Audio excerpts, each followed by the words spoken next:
Bien. Alors, cette image est de type RVB. Vous connaissez la différence entre le RVB et le CMJN? RVB, c'est pour les écrans, CMJN, c'est pour l'impression. RVB, c'est parce que les écrans créent les couleurs en mélangeant trois primaires de base, rouge, vert, bleu. CMJN, c'est parce que les appareils qui impriment mélangent des encres, superposent des encres, cyan, magenta, jaune, noir. Mais ça fait 15 ans que Adobe préconise d'utiliser des images RVB même si vous imprimez. Au départ, votre travail, il faut le faire avec des images RVB. Et ça, je reviendrai là-dessus et expliquer pourquoi.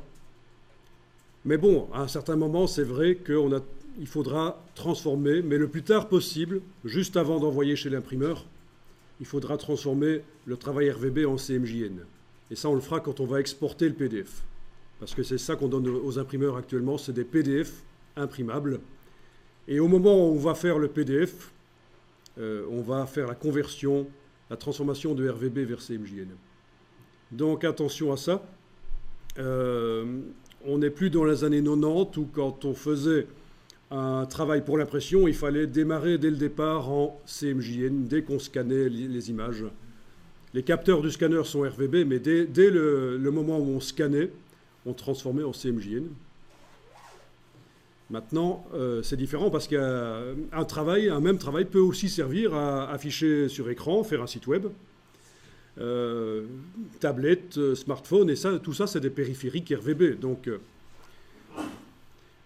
on préfère travailler en RVB parce que c'est moins lourd au niveau informatique, les fichiers sont un peu plus petits. On sait faire plus de filtres dans Photoshop et voilà, que sur les images CMJN. Et il y a plus de couleurs vives. Et si je fais un travail sur les mangas ou sur la cuisine, je photographie des assiettes avec des légumes dedans, j'ai envie que sur la version tablette et smartphone et sur écran, le site web, les couleurs soient bien vives. Si je démarre dès le départ en CMJN, juste parce que je me dis, tiens, ça va aussi être imprimé, donc je vais démarrer en CMJN, ben non. Je vais me retrouver sur mes sites web, smartphone et tablettes avec des images, des couleurs ternes, comme à l'impression. Mais on y reviendra, mais c'est super important de comprendre ça. Et en Belgique francophone, on n'a pas encore vraiment intégré ça au niveau des couleurs. Belgique francophone et France, on a encore du mal à comprendre qu'il y a un truc nouveau qui est apparu il y a une quinzaine d'années, c'est ce qu'on appelle les systèmes de gestion des couleurs qui permettent de faire ça, justement, de travailler entièrement en RVB et au dernier moment de transformer en CMJN.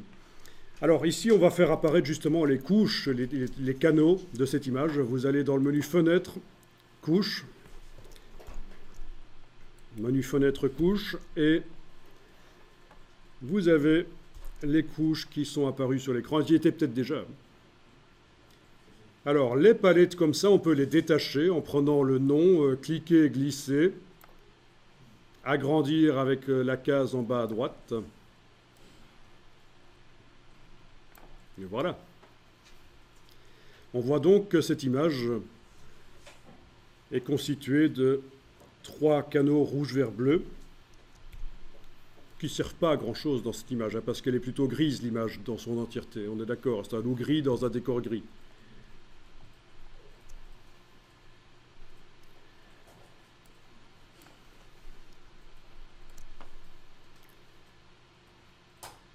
Alors,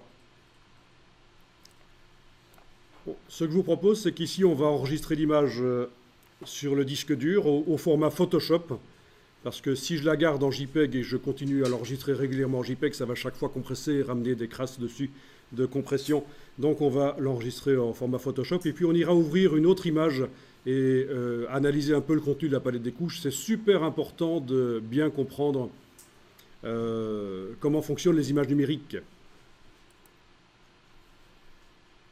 Donc, fichier enregistré sous, et dans la liste des formats ici, vous allez choisir format Photoshop.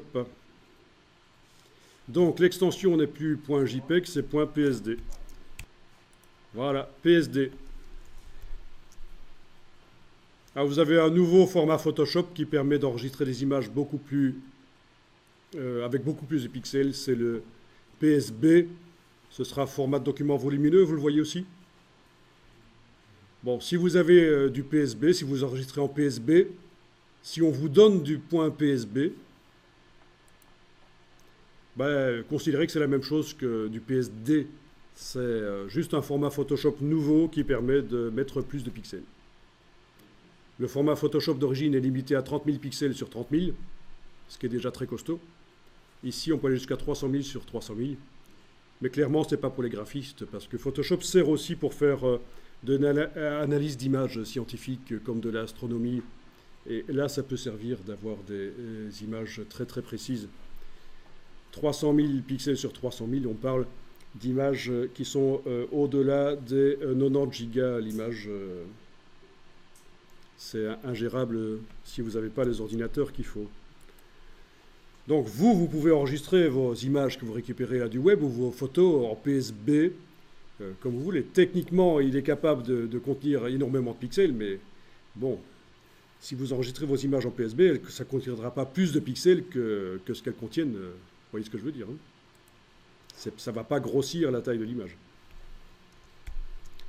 Profil couleur, on en touchera un mot, c'est important. Parce qu'on a parlé du RVB et du CMJN.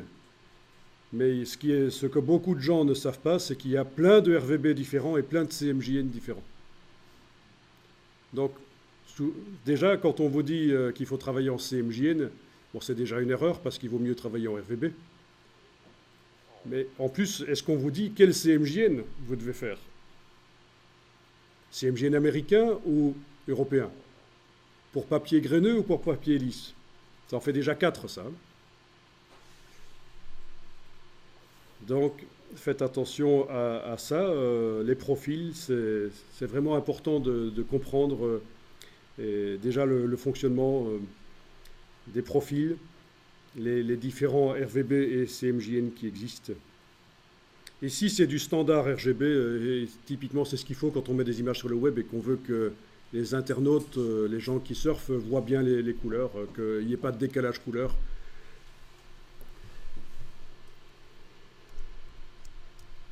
Donc, vous laissez ça cocher pour l'instant et vous enregistrez.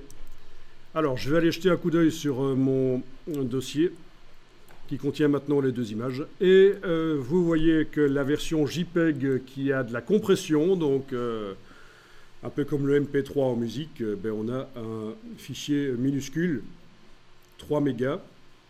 La version que je viens d'enregistrer, qui contient les mêmes pixels, mais au format Photoshop, est 10 fois plus grosse. Ça ne veut pas dire qu'il y a des détails qui sont apparus en plus, mais ça veut dire que les données ne sont pas organisées de manière à être compressées. Il n'y a pas de compression du tout.